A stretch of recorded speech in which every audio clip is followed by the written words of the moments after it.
Yep, different setting. I'm at a friend's house doing this recap as I watch the entire Panthers game between the Florida Panthers and the Detroit Red Wings. Detroit Red Wings have a lot to play for. They need to win to pretty much have the chance to go to the wild card. And in all fairness, they were a pretty good team today. They were a pretty good team.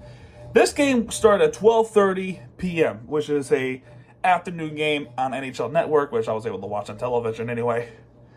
But my gosh, it was so frustrating to watch the offense. Our offense were being so putrid until the third period. And not only you have to deal with the Red Wings offense and our former Panther Alex Lyon, who was just phenomenal today, you have to deal with the referees, specifically Chris Rooney, who has been pretty much the Scott Foster of the NBA, Miami Heat killer, shitty things. Yeah, he was awful. Let's just say he was a horrible referee today. He and the crew were terrible referees. To give you context, Detroit have 6 power plays. Florida only had 1, which isn't such a big deal now. But imagine we did lose this game, and how about those missed calls? I actually have one of them. The other one was so BS. I actually don't have the clip of the other one. Here we go. Oh, sorry.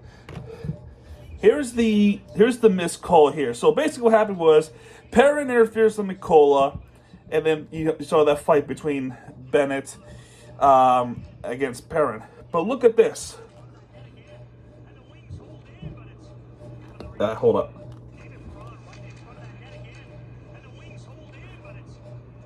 See that? Look at this. How is that not interference? How in the world do you miss that call? Mikola didn't even have a puck. Sure, he was going after it, but the puck was over here. He's over here. Bam! No call. How's that possible? And then another call that really, actually, we'll talk about it when we get there. It's pretty funny. Not. Is Sergei Bobrovsky going up against Alex Lyon, a former Panther, who Lyon was pretty good. Lyon was pretty good tonight. Or I shouldn't say tonight because they didn't have it at nighttime. Today. There we go. So let's see what happened here. So Detroit wins the face-off. There will be some shots by Florida. Pretty slow start, but also some shots made by Detroit. So it became a goalie matchup with Bobrovsky and Alex Lyon. More so with Sergei Bobrovsky. Then Lundell gets called for a hold against Morris Seider. So Lundell goes to the box. And then a minute, 50 seconds into the power play, or actually 45 seconds into the power play, we have a goal, and it became 1-0 for about 40 minutes. 40 minutes in game time. He is assisted by Shane Galdis-Behir, which is 38th assist of the season, and David Perrin, which is 23rd assist of the season. Off the wrist shot is Robbie Fabre, who gets the wrist shot in, and it was just a bury. And it goes past Bobrovsky. 1-0 Detroit. It became 1-0 Detroit for a long time. So all this time, Florida's trying to get back into the game. Then Lorenz gets called for a hook against Ali Mata, and Detroit goes on yet another power play. But this time, Florida does kill this penalty off. And there would be a wraparound chance by Lorenz, but that was saved by Lyon. Then Detroit were blocking shots by Florida. And there would be some shots by Florida, especially with Kachuk and Montour, and that would be the end of the first period. Dylan Larkin was hurt to start the game off. He wound up coming back for the most part, but not a lot of play time for him because of the injury. But it does get pretty intense later on, as we're about to talk about in the second period. The second period, nobody scored in the second period. However, Florida's offense was upgraded. I would say upgraded, but no goals were in because Alex Lyon realizes He's in Florida. He knows the Florida ice. He knows the Florida system. So he knows what's going to happen. And my gosh, he was good. I will tell you this. He was a really good goalie today, Alex Lyon. He is saving pucks with a shin pad, had to stretch out his leg. It was frustrating, but happy for him, to say the least. So Florida's offense was upgraded, to say the least. Then there would be the one penalty on Detroit, which wound up being the only penalty in the entire game for Detroit, which is delay a game, which is Moritz Seider was hit the puck over the glass. Florida gets a power play. There'll be a few chances with Florida's power play, nearly power play tie a game, but that just did not happen. Barkov hits the post. Verhaeghe with the wrist shot that was saved by Lyon, and then the post by Barkov. But either way, Tkachuk with the wrist shot that was saved by Lyon, as well as Montour with the wrist shot that was saved by Lyon as well. Then one more shot by Tarasenko, and that was missing to the right. And Florida's only power play was killed off. Then, like I told you, Mikkola was interfered by David Perrin. No call. And want to know what happened immediately after the no call? Sam Bennett comes out of nowhere and beats the crap out of David Perrin. Now, ESPN says there was interference on Mikkola. No, there wasn't. It was it wasn't. It was a retaliation. It was a retaliation. I don't care what they tell you. It was a retaliation by David Perrin. So the penalties wind up being offset, and then Kulikov gets charged with his interference, which I just can't believe that call, which is a painfully stupid call. So Detroit goes on a power play. Comfort with some shots that was saved by Bobrovsky. DeBrincat, which him and Aaron Ekblad were going at it all day long. Those two do not like each other, especially in the third period, which now we'll talk about. The second period score would still be 1-0 Detroit. Now we go to the third period. Power play would wind up being killed off, so not much to comment other than Seider's wrist shot that was saved by Bobrovsky. Boom. Florida's offensive side, I would say about at least 12 shots on goal, while Detroit have like at least 5. That's a big difference in the second period. Third period, though, same thing, except Florida's chances were even higher. It was only a matter of time until Florida gets this tie score against Detroit. It was only a matter of time. But like I said, like I was telling you, not only we're playing against the Red Wings, we're also playing against the Chris Rooney's referee crew, just missing calls left and right against Detroit. And when Ekblad was getting hit by Larkin, they called on Larkin they called on Ekblad on a cross check.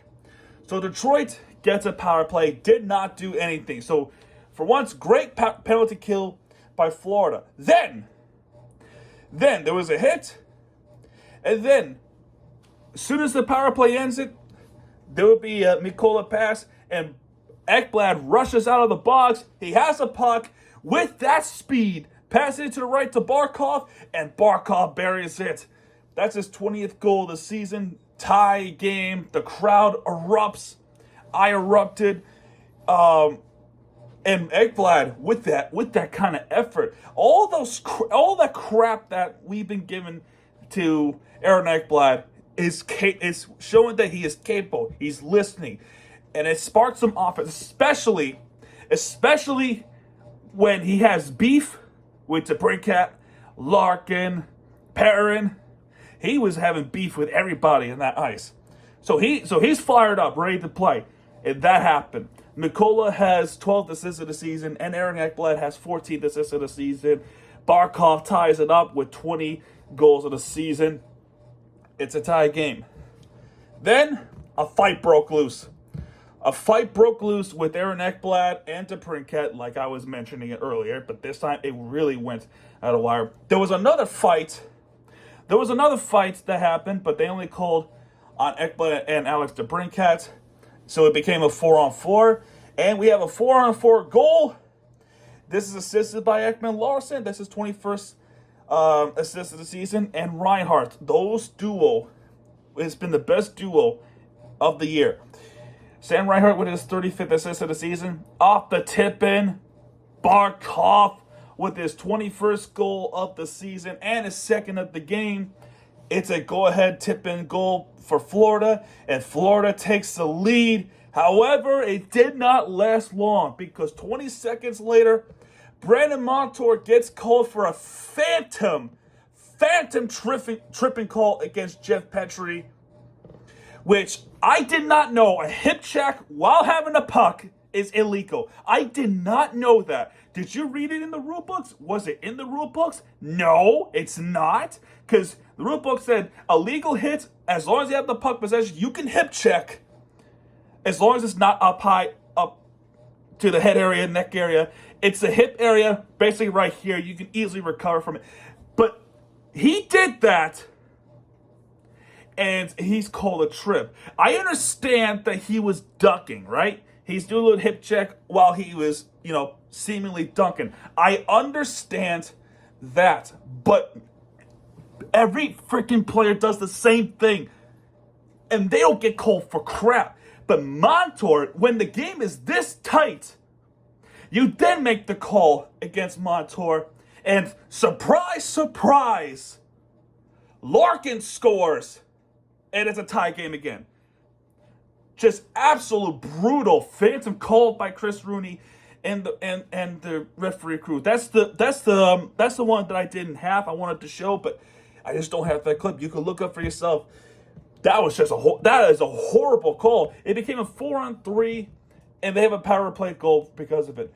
Shane Goldespierre with another assist with his 39th assist, and Patrick Kane, 24th assist of the season. Snapshot is Dylan Larkin with his 29th goal of the season. I have a soft spot for Larkin because he's been through a lot, but my gosh, that should never happen.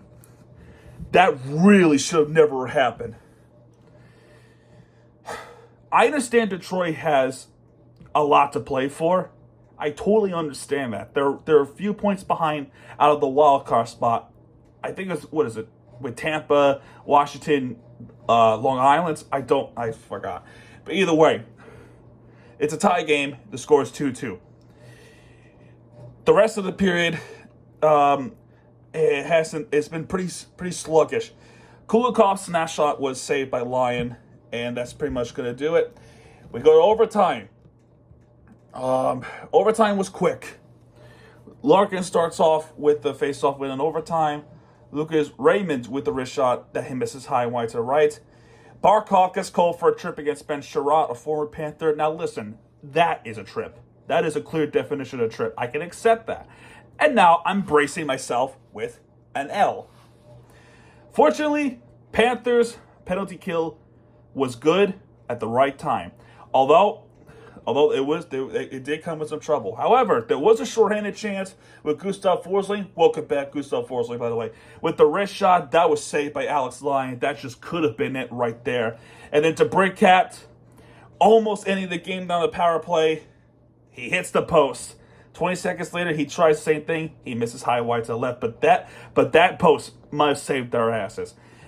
So Detroit. Well, actually, before Detroit, Sam Bennett with the backhand that was also saved by Lyon, just so close. For the rest of the overtime, it became a 4-on-4 because of the power play by Barkov, Barkov's penalty. So there was no whistle from all the way till pretty much the end. Petrie with the wrist shot that was saved by Bobrovsky. More to sider with the snapshot, he misses high wide to the right, and then Patrick Kane also did the same thing. He missed high wide to the right, and we go to shootout. Pretty stressful game. So what happens in a shootout? We start off, Sam Reinhart starts off with a puck. He has a wrist shot, and it's scored. He scores this wrist shot, goes past Alex Lyon. 1-0 Florida in the shootout. Lucas Raymond with his turn, and that goes right to Bobrovsky's glove, and it was blocked away. So saved by Bobrovsky. It remains 1-0. Barkov with the wrist shot. Initially, I thought he botched it, but Alex Lyon's stick came out, and it poked away the puck of Barkov. So that's why it's still 1-0. And then Patrick Kane was going to tie this game up. He tries a wrist shot, but that went right to Bobrovsky's knee pads, and it's still 1-0. So game on the line, they give it to Lundell the opportunity to win this game, and I would have given it to Verhaeghe, to be honest here. And then Lundell with the wrist shot, that goes right to Alex Lyon, and still 1-0 in a shootout. Then Dylan Larkin with the wrist shot, everything's on the line. He has to get this score to extend the shootout to the fourth round and perhaps have a chance. He shoots, and it goes right to Bobrovsky, and Bobrovsky saved all 3 Detroit shots in the shootout, and it only took 1 goal in the entire shootout by Florida, which was Sam Reinhart, to win this game 3-2 over Detroit Red Wings. And and somehow, some way, we got 2 points out of it. Detroit has to leave Florida with just 1 point, which is kind of sad if you think about it for Detroit. But I mean, a win is a win, I guess. But my gosh, the message is to the Florida Panthers: wake up, because going into the playoffs, if we continue to play like this, expect the first round exit or even a second round exit. We're expected to go to the Stanley Cup again. This is not how you want to perform. Not how you want to perform. And it doesn't have to be every offensive explosion. It does not have to be. But the defense gotta do just a little bit better. Just a little bit. That's all. That's literally all. Bobrovsky, he did just enough today. And in the shootout, he was excellent. He saved all 3. He saved all 3 shots in the shootout. So good riddance for this one. And Rooney, I hate to sound personal, screw you. Get out of Florida. We win this game. So anyway, when it comes to shots, 38 shots on goal for Florida. Detroit had 22. The hits were pretty close, but we have just under 40 hits. Detroit has 33 hits. They have more face-off wins than we do. Power plays, I said this earlier. No shorthanded goals. Total penalties, 8 Florida, 3 Detroit. We don't have to discuss penalty minutes. The one thing for Detroit, as Florida is shooting a lot on goal, Detroit's also a blocking shots. But Florida takes away more pucks with 12. But we did give away 1 more puck than they do. So as of right now, they do not have stars of the game just yet. There's no stars of the game yet. So I'm gonna go to their social media right now, see if they have anything, and it does not look like it. It does not look like they have any shots on goal. So here's who I think who's going to be stars of the game. Here's who I think. I think it's going to be Alexander Barkov with 1 star. I think they're going to give 2 stars to Sam Reinhart. 3 stars might be tough. I'm going with 3 options. Option number 1, I understand that they probably wouldn't, but they will give it to Sergei Bobrovsky. Option number 2, perhaps Aaron Ekblad, because I thought he played terrific hockey. Or number 3, they probably will give it to Detroit's Dylan Larkin. That's who I probably think who's gonna get the 3rd star. Let me know if I get it right, or I could probably see it for myself. But either way, guys, that's gonna do it for this one. It is 3:45 p.m. I was able to squeeze in this recap just in time before the Marlins game is going to pop up in 15 minutes, my time at least. For you guys, this video will probably already be uploaded if you guys are watching the Marlins game, like I am at this time of the upload. Well, no. So about those recaps, the Marlins, I'm probably not going to recap it right away because, one, I didn't bring the jersey, and number two, immediately after the Marlins game is the Inter-Miami game, so it's going to be tough to recap in between. So, yeah. So that's why I have time to do it now, and then I can do the other two tonight. So anyway, guys, that's going to do it for this video. If you have enjoyed this video, hit the like button, subscribe for content, because Miami team you guys are back. And when it does, hit me right there with the fair team you deserve. Florida's month of March is done, and we look forward to April, which their first game is on April 1st against Toronto Maple Leafs. So anyway, guys, that's going to do it. I'll see you guys next time. Good night, everybody.